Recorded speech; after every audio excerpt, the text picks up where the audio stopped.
राधे राधे भक्तों, वैकुंठ चतुर्दशी की आप सबको बहुत बहुत शुभकामनाएं।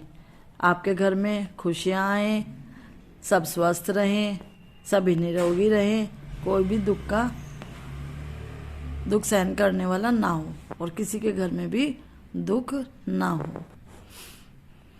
वैकुंठ चतुर्दशी, हिंदू धर्म में वैकुंठ चतुर्दशी का खास महत्व है। यह पर्व देवोत्थान एकादशी के 2 दिन बाद और कार्तिक पूर्णिमा के 1 दिन पहले मनाया जाता है। इस साल यह पर्व 25 नवंबर 2023 दिन शनिवार को मनाया जाएगा। यह एक ऐसा त्योहार है जिसमें भगवान शिव एवं श्री विष्णु दोनों की एक साथ पूजा की जाती है। वैकुंठ चतुर्दशी को हरिहर का मिलन भी कहा जाता है, यानी भगवान शिव और विष्णु का मिलन। विष्णु एवं शिव के उपासक इस दिन को बड़े ही धूमधाम से मनाते हैं। वैकुंठ चतुर्दशी का शुभ मुहूर्त है 25 नवंबर 2023।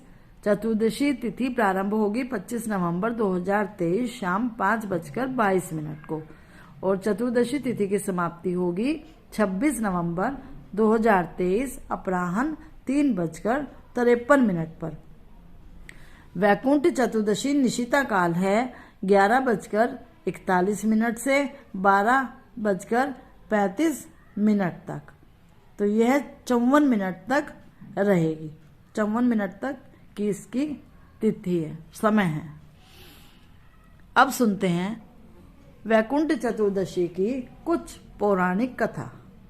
वैकुंठ चतुर्दशी की पौराणिक कथा के अनुसार एक बार की बात है, नारद जी पृथ्वी लोक से घूमकर वैकुंठ धाम पहुंचते हैं। भगवान विष्णु उन्हें आदर पूर्वक बिठाते हैं और प्रसन्न होकर उनके आने का कारण पूछते हैं। नारद जी कहते हैं, हे प्रभु, आपने अपना नाम कृपा निधान रखा है। इससे आपके जो प्रिय भक्त हैं वही तर पाते हैं, जो सामान्य नर नारी हैं वह वंचित रह जाते हैं। इसीलिए आप मुझे कोई ऐसा सरल मार्ग बताएं जिससे सामान्य भक्त भी आपकी भक्ति कर मुक्ति पा सके। यह सुनकर विष्णु जी बोले, हे नारद, मेरी बात सुनो। कार्तिक मास शुक्ल पक्ष की चतुर्दशी को जो नर नारी व्रत का पालन करेंगे और श्रद्धा भक्ति से मेरी पूजा अर्चना करेंगे, उनके लिए स्वर्ग के मार्ग हमेशा के लिए खुल जाएंगे। तो इसलिए चतुर्दशी का व्रत अवश्य करना चाहिए। इसके बाद विष्णु जी जय विजय को बुलाते हैं और उन्हें कार्तिक चतुर्दशी को स्वर्ग के द्वार खुला रखने का आदेश देते हैं। भगवान विष्णु कहते हैं कि इस दिन जो भी भक्त मेरा थोड़ा सा भी नाम लेकर पूजन करेगा वह वैकुंठ धाम को प्राप्त करेगा।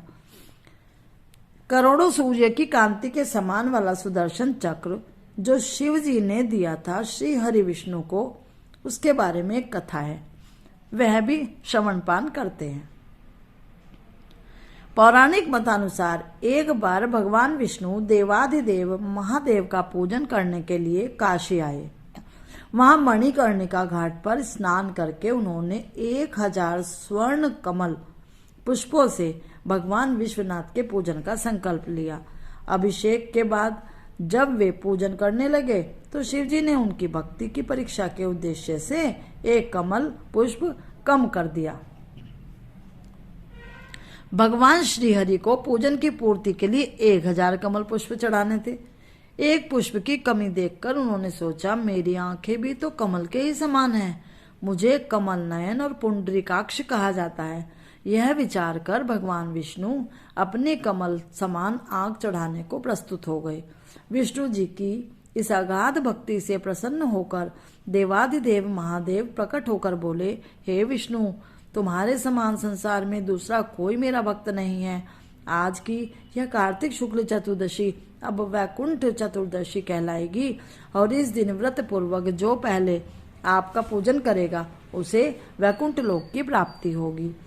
भगवान शिव ने इसी वैकुंठ चतुर्दशी को करोड़ों सूर्यों की कांति के समान वाला सुदर्शन चक्र विष्णु जी को प्रदान किया।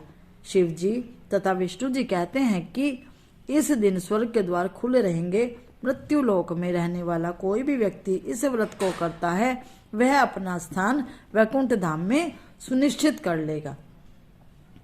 एक कथा है, जब पापी धनेश्वर ब्राह्मण को हुई वैकुंठ धाम की प्राप्ति।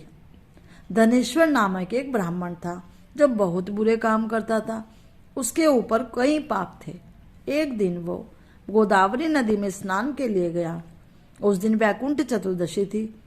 कई भक्तजन उस दिन पूजा अर्चना कर गोदावरी घाट पर आए थे। उस भीड़ में धनेश्वर भी उन सभी के साथ था।